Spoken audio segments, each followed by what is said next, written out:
Welcome to ACC Student News. The news students can use. I'm Carl. I'm Marissa. Here are this week's news stories. Kate Middleton is the wife of Prince William, just had her abdominal surgery and is currently in recovery. On Tuesday, Middleton went into a planned abdominal surgery, and once she was allowed visitors, the Prince of Wales visited her on Thursday afternoon.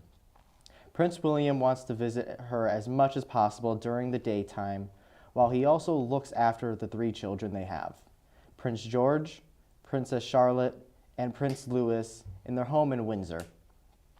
She is expected to be in the hospital for around 10 to 14 days before she is released, with the doctors saying that she will not be able to return to public duties until after Easter. She hopes that the public will understand that she desires to maintain the normality for her children in their day-to-day life. Indiana has struggled with allowing hunting and trapping of the bobcats that reside in the southern part of the state. The population of the cats has significantly increased to the point it took them out of the endangered list of animals. An Indiana senator who resided in the southern parts, he made complaints about the cats going out of hand. They are one of Indiana's apex predators, with Baldwin noting that they will prey on deer, turkeys, and cottontails, and other varieties of small game. In 2018, they initially threw out a proposal to allow the hunting and trapping of the bobcats, but withdrew due to widespread public opposition. With Baldwin's new proposal, it would possibly allow the hunting and trapping of these bobcats during certain hunting seasons. Indiana's top GOP state senator wants to overhaul Indiana's private school vouchers with a grant program. This will allow all the Hoosier families without income to choose where their students will go to school. The proposal will be viewed until 2025 in the legislative meeting. The bill will help choose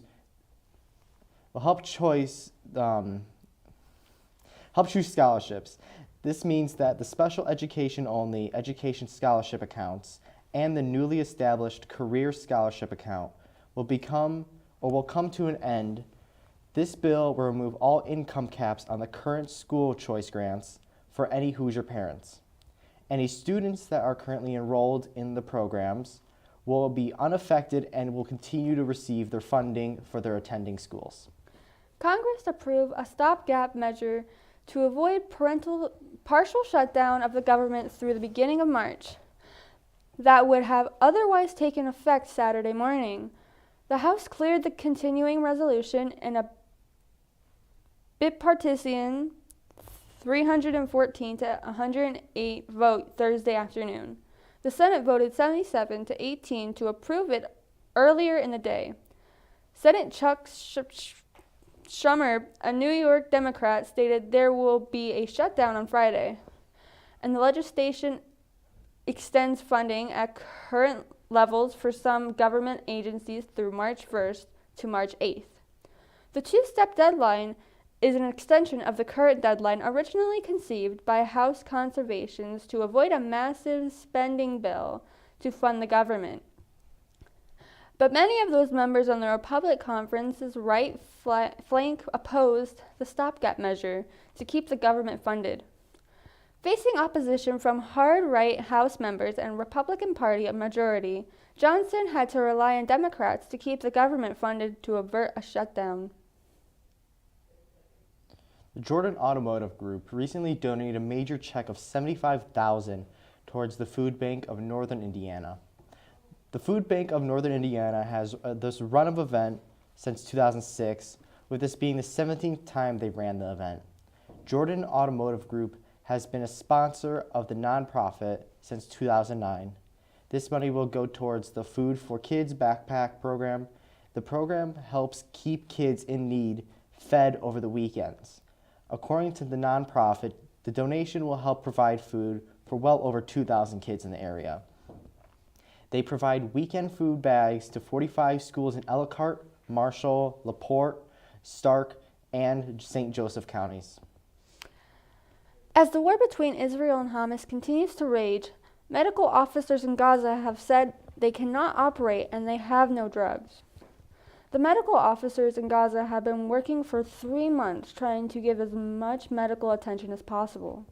Viruses are also spreading quickly among the 60,000 women that are pregnant, and the supply of potable water is quickly going down.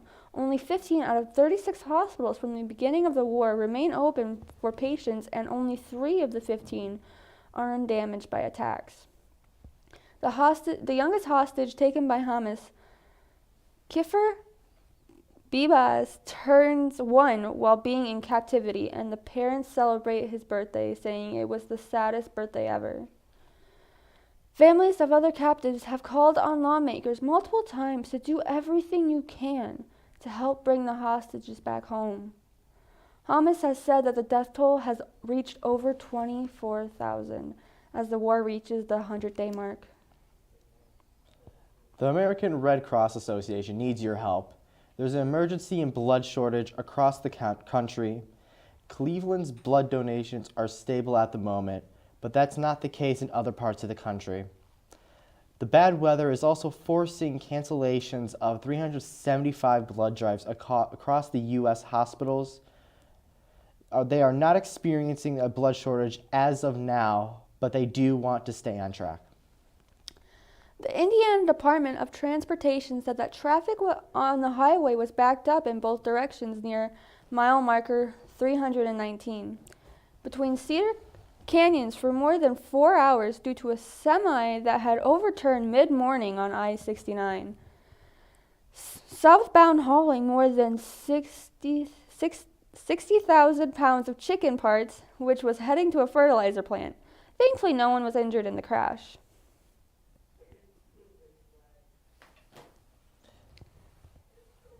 That was today's ACC Student News. Thank you for joining us. I'm Marissa. And I'm Carl. You can check out anything on ACC TV Ham and YouTube. Cut. Where was the ending part? You weren't supposed to talk, and you're supposed to make it up because we're live.